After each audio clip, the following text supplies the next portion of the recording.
The bank lobby was the last place I expected my life to change forever. I had walked in that Tuesday morning feeling nervous but calm. My father had passed away 3 months earlier, and his attorney had arranged for the reading of a special letter, one my father had instructed the bank to open only in my presence. I had no idea what was inside it, but Diana, my stepmother, clearly did. The moment the manager, Mr. Harmon, reached for the sealed envelope on the table, Diana's hand shot out and covered it. "That won't be necessary," she said loudly, her voice cutting through the quiet lobby. Several heads nearby turned to look. My stepdaughter is far too irresponsible to deserve anything from this family. Her father knew that better than anyone. My face burned. My throat tightened. But I stayed completely quiet. Mr. Harmon looked at her calmly and said, "Ma'am, I have clear instructions from the account holder. This letter must be opened in the presence of his daughter." Diana pressed her fingers harder on the envelope. But Mr. Harmon didn't back down. "Before I go any further, my name is Kemi Adeyemi. I'm 28 years old, originally from Atlanta, Georgia. If stories like mine speak to you, please subscribe to this channel. There's so much more to come." Diana finally let go. The envelope was opened, and her smile slowly disappeared. Inside the envelope was a notarized letter written by my father in the months before he passed. Mr. Harmon read it aloud in a clear and steady voice. My father's words were careful and deliberate. It was obvious he had thought hard about every sentence. The letter stated that I was to be informed of all accounts held in his name. It also contained a specific clause. If anyone publicly denied me my inheritance, a formal review of the entire estate would be triggered automatically. Diana had done exactly that, loudly, in front of witnesses, the moment she opened her mouth. Her expression went stiff as those words registered. But then Mr. Harmon paused and looked up from the page. "There is one more item," he said, adjusting his glasses. "Your father established a second account, a private one, several months before his passing. You have been named the sole executor of that account." Diana stood up so fast her chair scraped hard against the floor. "That is a mistake," she said sharply. "I would have known about it." Mr. Harmon did not raise his voice. He folded his hands on the table and said quietly, "Mrs. Adeyemi, I should also inform you that our records show a pattern of irregular withdrawals from the primary estate account over the past 3 years. All of them were authorized under your signature." Diana turned pale. The air in that room shifted completely the moment Mr. Harmon said the words, "irregular withdrawals." I felt a strange mix of shock and something else, a quiet recognition. Things were beginning to make sense in a way that was deeply unsettling. The withdrawals stretched back nearly 3 years, long before my father's health had seriously declined. They were large amounts, made regularly and labeled the same way every single time: medical expenses. But something about that label didn't sit right with me at all. I thought back carefully to the final year of my father's life. I had been the one driving him to doctor's appointments. I had stood in line at the pharmacy myself, paying for his prescriptions with my own debit card every single time. I had kept every receipt. If his medical expenses were already being covered by withdrawals from his account, then why had I been paying them out of my own pocket? Diana cleared her throat and said quickly, "Those were reimbursements. My husband approved each one personally." Mr. Harmon nodded slowly. "That may well be the case," he said, "but documentation will be required. Hospital records, receipts, authorization forms, everything will need to match." Diana's jaw tightened. I said nothing. I simply reached into my bag and placed a thick folder of my own receipts on the table in front of everyone. While Mr. Harmon stepped away briefly to make a call, one of the bank's longtime employees quietly approached our table. Her name tag read Mrs. Owens. She had worked at that branch for over 20 years, and her expression was measured and careful. She leaned close to Mr. Harmon when he returned and spoke just loud enough for all of us to hear. "I want this on record," she said. "Over the past few years, I have felt pressured to rush through certain transactions on this account. I was told not to ask questions." She glanced briefly in Diana's direction, then looked away. "I am willing to provide a full written statement." Diana's head snapped toward her. "This is outrageous," she said, her voice rising sharply. "You are all being manipulated. My stepdaughter has clearly planned this entire thing to destroy me." I sat still and said nothing at all. I had planned nothing. I had only shown up. Mr. Harmon looked at Diana evenly. "Ma'am, these procedures are triggered automatically by the terms of your late husband's letter." Then his phone buzzed.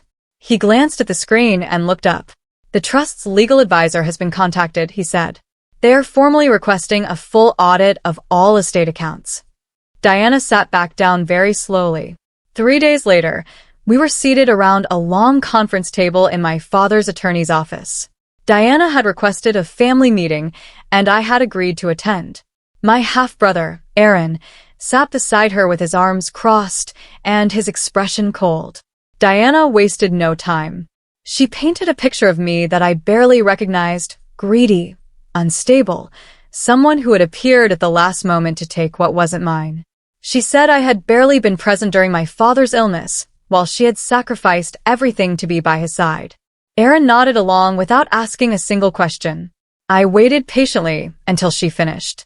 Then I opened my folder and slid copies of documents around the table: pharmacy receipts, appointment records, handwritten notes from my father's doctors with my name listed as the person who had accompanied him. Months and months of quiet, documented evidence. Mr. Briggs, the estate attorney, studied each document carefully without speaking. Then he set down his pen.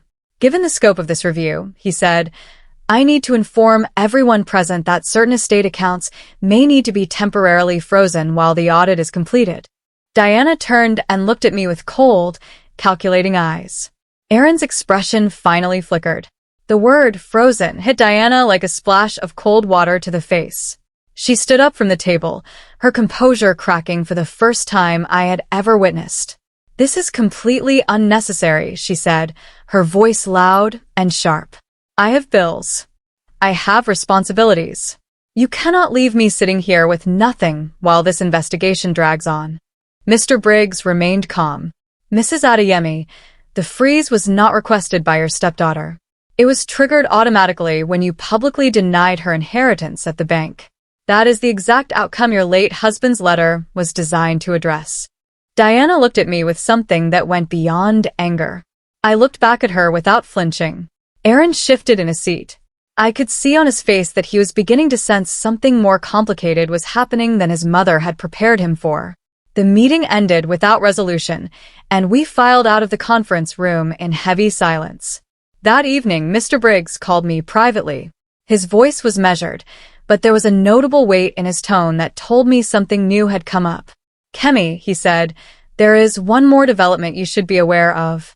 While reviewing your father's records today, we found something unexpected." I pressed the phone closer to my ear. "A safety deposit box," he said quietly, "registered solely in your father's name." The safety deposit box had been registered at a separate branch across town. Mr. Briggs accompanied me to open it, and Diana was not informed beforehand. As executor of the private account, I had full legal authority to access it. The box itself was small and plain. Inside, there were no stacks of money or valuable jewelry. There were only notebooks, 4 of them, filled front to back with my father's handwriting. I sat down in that quiet room and began reading. My father had been a reserved man his entire life. He rarely complained. He rarely accused anyone of anything. But in those notebooks, he wrote things I had never heard him say out loud. He wrote about money disappearing from accounts in amounts he couldn't explain. He wrote about asking questions and receiving answers that simply didn't add up. He wrote about his growing exhaustion and his fear of confrontation, especially as his health got worse. He didn't want to accuse anyone without solid proof. He didn't want to tear the family apart in his final days. But he had written everything down anyway. His voice came through in every quiet sentence, careful, loving, and deeply heartbroken. Near the back of the 3rd notebook, one particular line stopped me completely. He had written, "The house cannot go to her alone. I must fix the deed before it is too late." I barely slept that night. The next morning, I brought the notebooks to Mr. Briggs and pointed out the entry about the house deed. He made several calls, and by that afternoon, he had located the relevant document. My father had amended the house deed in the final weeks of his life. Instead of leaving the property entirely to Diana, he had transferred it into a trust that I had been named to oversee as executor. Diana had lived in that house for over 12 years. She had redecorated every room exactly to her taste. She had treated it as fully and completely hers. And now we had legal documentation proving she had never held sole ownership, not since my father had quietly made that change. When Mr. Briggs informed her of the deed amendment, her reaction was immediate. He was coerced, she said firmly. Someone pressured him into it. He would never have made that decision on his own. She announced she would contest everything.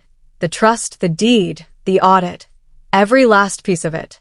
I listened to her say all of this and felt a quiet steadiness settle somewhere inside me. She was building her entire argument on ground that couldn't hold her weight. We just needed the evidence to prove it. And then we got exactly what we needed. Mr. Briggs contacted the hospital where my father had received care in his final months. Within a week, the attending physician provided documentation confirming something critical. My father had been mentally competent and fully alert on the specific day he signed the deed amendment. There were dated nursing notes, physician assessments, and a signed certification from the doctor herself. All of it confirmed that my father had understood completely what he was doing. He had not been confused. He had not been manipulated or pressured. Diana's claim of coercion had no foundation to stand on. Word of this reached her attorney quickly, and not long after, Mr. Briggs received a short, formal written notice. Diana's attorney had withdrawn from the case. I read that notice twice to make sure I understood it correctly. An attorney who genuinely believes in their client's case does not simply walk away mid-process. Withdrawing at this stage, with the audit ongoing and the deed documentation confirmed, said something very loud without using a single word. Diana scrambled to find new legal representation, but finding someone willing to take her case on short notice would take time. In the meantime, the audit continued without interruption. And the deeper the auditors looked, the more they uncovered. I was beginning to understand that my father had not just left me an inheritance. He had left me a map. The audit team had been methodical from the start. But when they began matching the withdrawal records against property documents, an entirely new pattern appeared. Several of the large transfers, the ones all labeled medical expenses, had actually been used to pay for renovations. Not on my father's house. On a separate rental property registered entirely in Diana's name alone. She had taken money from my father's estate account and used it to upgrade a property that he had no stake in and received no benefit from whatsoever. A property she would personally profit from, completely on her own. When the auditors brought this finding to Mr. Briggs, Diana's response was the same as before. He approved it verbally. He knew exactly where the money was going. He supported the whole thing. But verbal approval is nearly impossible to prove, especially when it goes against a clear paper trail pointing in the opposite direction. Mr. Briggs asked for the name of the contractor who had completed the renovation work. We tracked him down without much difficulty. His name was Mr. Reyes. He ran a well-regarded construction company in our area and had completed the full renovation on Diana's rental. New flooring, updated plumbing, a completely redesigned kitchen. He remembered the project clearly. When we asked who had been his point of contact throughout the entire job, his answer came back without any hesitation at all. Mr. Reyes agreed to provide a formal written statement, and what he said was straightforward. Diana had handled every single communication connected to the rental property renovation. She had approved the design plans. She had selected the materials. She had authorized each payment as the work moved forward. Mr. Reyes had never spoken directly to my father about the project, not once, not at any stage. When he had asked early on whether the property owner would be involved in approving decisions, Diana had told him clearly, "My husband is far too sick to deal with details. I handle everything." That statement contradicted her claimed timeline in a very significant way. My father had been admitted to the hospital for serious treatment during the exact weeks those renovation payments were being processed. He was not at home approving anything. He was not in any position to authorize large financial decisions from a hospital bed. The gap between what Diana had claimed and what Mr. Reyes had experienced was sharp and well documented. Mr. Briggs reviewed the contractor's written statement alongside the auditor's records and was quiet for a long moment. Then he used a phrase I hadn't heard once throughout this entire process. He said the evidence now pointed toward possible fiduciary misconduct, a legal term for when someone trusted to manage another person's assets uses that power for personal gain at the expense of the people they were supposed to protect. Things began to shift in ways I had not anticipated. Family members who had kept a polite distance started reaching out to me. Aunts and uncles who had quietly avoided my calls in the months following my father's death were suddenly sending messages asking if we could talk. People who had attended Diana's dinners and nodded along to her version of events were slowly pulling back from her. The facts were spreading on their own. I hadn't announced anything or called anyone. The audit process had done that work simply by existing. Diana noticed the shift almost immediately. She tried to reach out to those same relatives, but the warmth she had always counted on was no longer there waiting for her. One afternoon, she sent me a short message asking if we could meet privately, just the two of us, to come to some kind of arrangement. She used very careful language, talking about moving forward and settling things quietly without further disruption to the family. I did not respond right away. I showed the message to Mr. Briggs, who advised me not to engage outside of formal legal channels.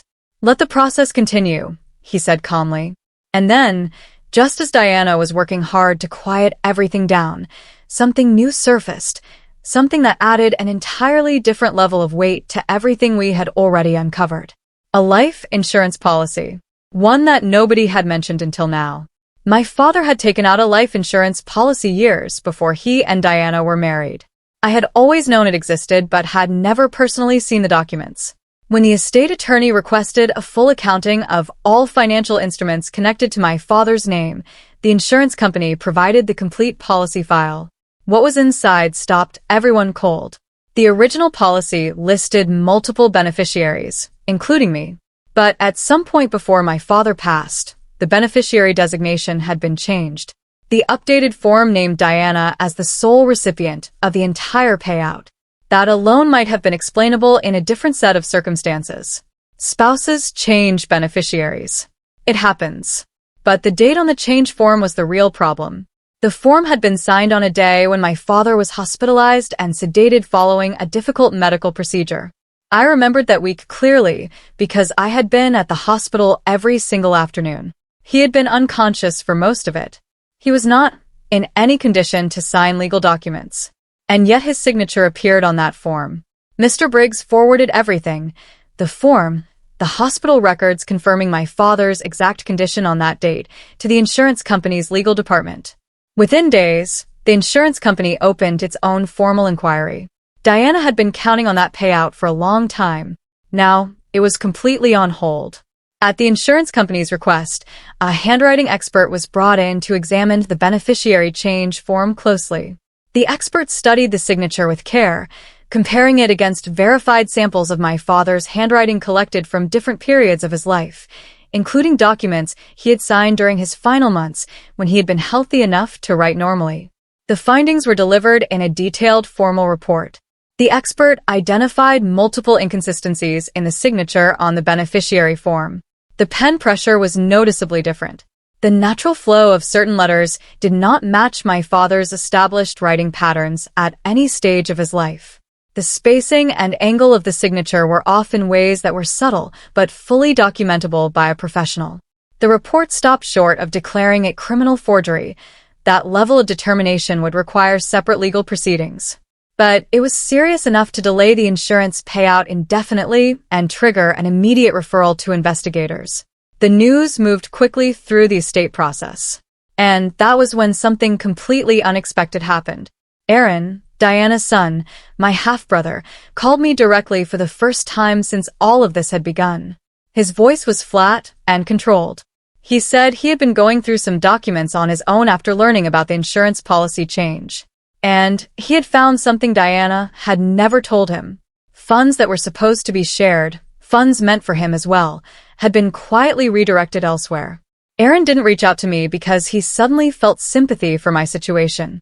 He was angry, not fully at Diana yet, but at what he was looking at on paper. He still wanted very much to believe his mother had acted with good intentions somewhere underneath all of this. But the documents he had found were making that harder to hold on to. He confronted her directly. I wasn't in the room, but he told me afterward what had happened between them. He had asked her plainly why money that was meant to be distributed between them had never reached him. She had explanations ready, ongoing expenses, debts, decisions made for the good of the entire family. But when he pressed her with specific figures and specific dates, her explanation stopped making sense. Diana had lashed out. She told him I was the one tearing the family apart, that none of this would be happening if I had simply stayed out of the estate process and known my place, that he was being foolish and disloyal to question her after everything she had done. Aaron went quiet after that. He called me that same evening and asked for copies of the audit documents. I sent them to him without any comment at all. A few days later, Mr. Briggs informed me that the audit team had finished their full review and was ready to deliver the final report. I took a long, slow breath and waited. The audit report arrived in a thick binder. Mr. Briggs walked me through it page by page, carefully and methodically. The findings were clear and well documented. Over the course of nearly 3 years, substantial funds had been transferred out of my father's estate accounts in ways that lacked proper documentation or any verifiable authorization. The auditors chose their language carefully. They did not use the word theft outright. Proving criminal intent beyond the audit itself would require a separate legal process. But what they had confirmed was significant and serious. Diana had misused her fiduciary authority. She had managed estate funds in ways that personally benefited herself, without adequate records and without my father's documented consent. The total amount involved was larger than anything I had imagined when this entire process had first begun. Every penny of it would need to be repaid to the estate. When Mr. Briggs explained what repayment would actually require in practical terms, he paused for just a moment before continuing. Diana's personal savings were not enough to cover the full amount owed. Her rental property, the one she had renovated using my father's estate funds, the one Mr. Reyes had transformed with new flooring and a redesigned kitchen paid for through unauthorized transfers, would likely need to be sold entirely to satisfy the repayment obligation. The same property she had spent years quietly building up. The one she believed was her private safety net, untouchable and completely separate from any of this. It was not separate at all. I had not gone looking for attention throughout this entire process. I hadn't posted about it publicly, called reporters, or shared the details at family gatherings. I had simply followed the legal steps as they came, one after another, showing up with documents and staying calm each time. But the truth had a way of traveling on its own. Relatives who had once looked at me with open skepticism were now reaching out with apologies. An aunt who had told me at my father's funeral that I should simply be grateful for what Diana had done began sending me long, careful messages saying she had been completely wrong. Old family friends who had smiled at Diana's stories at charity luncheons quietly stopped returning her calls. Diana felt the shift happening. She could watch it in real time.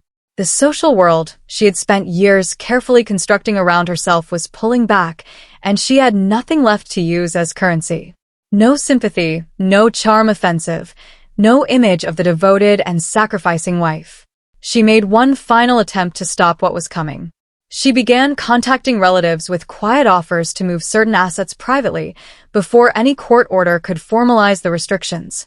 She was trying to liquidate things before anyone could stop her. Mr. Briggs found out about it within 48 hours. And he acted without hesitation. Mr. Briggs filed an emergency petition with the court, requesting that Diana be legally prevented from selling, transferring, or moving any assets connected to the estate until a final ruling had been handed down. The judge reviewed the petition along with all of the supporting documentation. Given the audit findings, the insurance inquiry, the handwriting analysis, and the clear evidence of attempted asset movement, the decision came back quickly. The judge granted the temporary restriction without delay. Diana could not sell, transfer, or liquidate anything connected to the estate without prior court approval. Not a single item. She received the official court notice by certified mail. By all accounts, She read it carefully twice and then sat down and did not speak for a long stretch of time. That same evening, she sent a message through her new attorney requesting a private meeting with me. Not a formal legal proceeding, not a structured session with lawyers present. A private, one-on-one meeting, just the two of us. I discussed the request carefully with Mr. Briggs. He advised me not to go without legal representation, but he also made it clear that the choice was entirely mine. I thought about it for 2 full days. I had spent years wondering what Diana truly thought of me beneath all the performance. I had spent years wondering if there was any real explanation underneath the coldness. I decided to go. We met at a small coffee shop not far from the courthouse. Diana arrived before me and was already seated at a corner table when I walked in. She looked smaller than I remembered, older. The sharp, practiced confidence that had always surrounded her like armor was simply gone. She didn't greet me the way she used to. There was no performance. She just looked at me across the table and said quietly, "I was afraid." I sat down and waited. She told me that when she had married my father, she had come into the marriage with almost nothing of her own. He had stability, property, savings, things she had never had in her life. As the years passed and his health began to decline, the fear had grown steadily inside her. She was terrified of being left with nothing, terrified of ending up completely alone and without any resources in her 60s. I told myself it was fair, she said, barely above a whisper.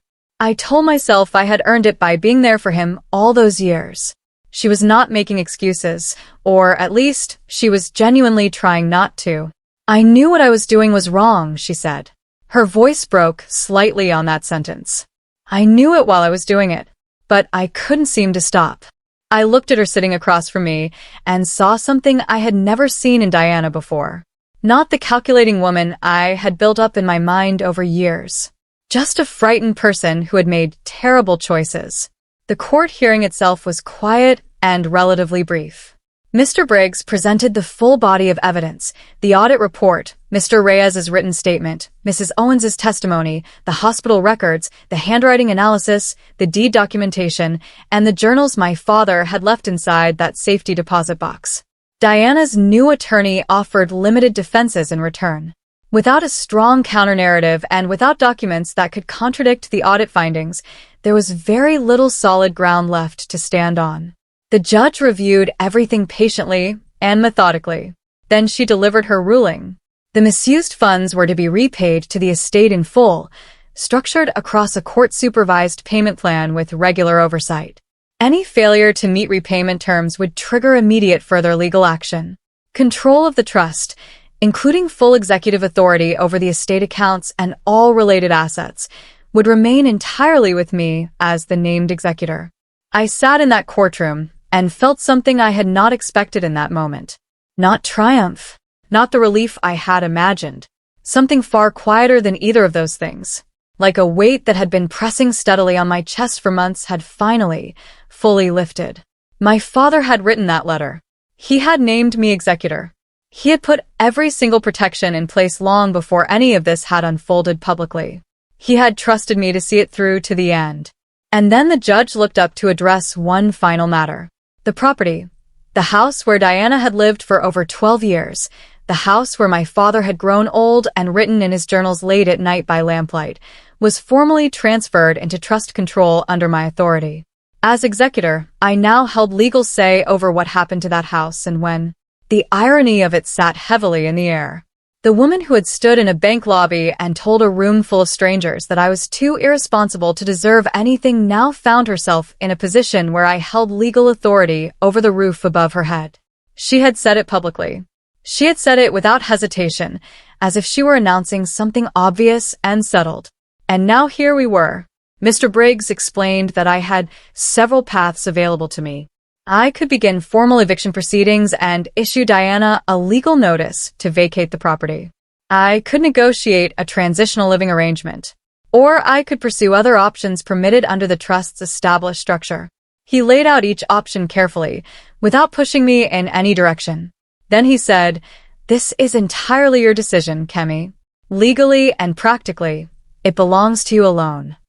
I thought about Diana's face in that corner table at the coffee shop, her voice saying she had been afraid.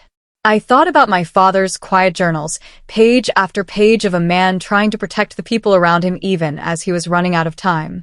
Then, I made my decision. I did not move for immediate eviction. That choice wasn't made because I had forgotten what Diana had done or because everything had been forgiven and set aside. It came from somewhere more considered than that, and honestly, more personal.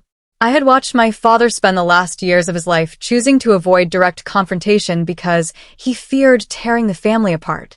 I understood why he had made that choice. I had seen the love behind it, but I had also seen exactly what that avoidance had cost him in the end. I was not going to repeat that mistake, but I was also not going to be cruel when I didn't need to be. I had Mr. Briggs draft a formal agreement. Diana could remain in the house on a temporary basis, a period of 6 months, while making structured monthly rental payments that would go directly toward her repayment obligation to the estate. After that period, she would be required to find alternative housing and move on. It was a reasonable offer. It gave her time to make arrangements. It gave her a measure of dignity in a situation that had very little of it left. Mr. Briggs presented the agreement to her attorney. Her response came back within 2 days. She refused. She would not pay rent in a house she still considered her own. Accepting the agreement felt, to her, like an admission she simply wasn't willing to make. I read the response twice. Then I set it down. Pride, I thought to myself. Even now, after everything, Diana's refusal to accept the rental arrangement had consequences she had not fully thought through. With no agreement in place and repayment obligations now formally ordered by the court, she needed to find a way to cover what she owed to the estate. Her personal savings fell well short of the total amount. The court restriction on asset transfers had already blocked her earlier attempts to quietly move money before the ruling. That left her with one real option. Within 3 months of the court's final order, Diana listed her rental property for sale. The same property she had spent years building up as her personal safety net. The one Mr. Reyes had renovated with new flooring, updated plumbing, and a completely redesigned kitchen, all paid for through transfers that the audit had confirmed were unauthorized withdrawals from my father's estate. The sale was completed relatively quickly. The proceeds were directed by court order toward her repayment plan. At the same time, the life insurance investigation reached its conclusion.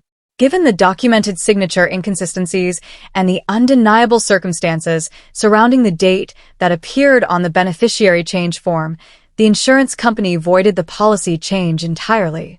The payout was restructured back to the original beneficiary designations my father had established years before.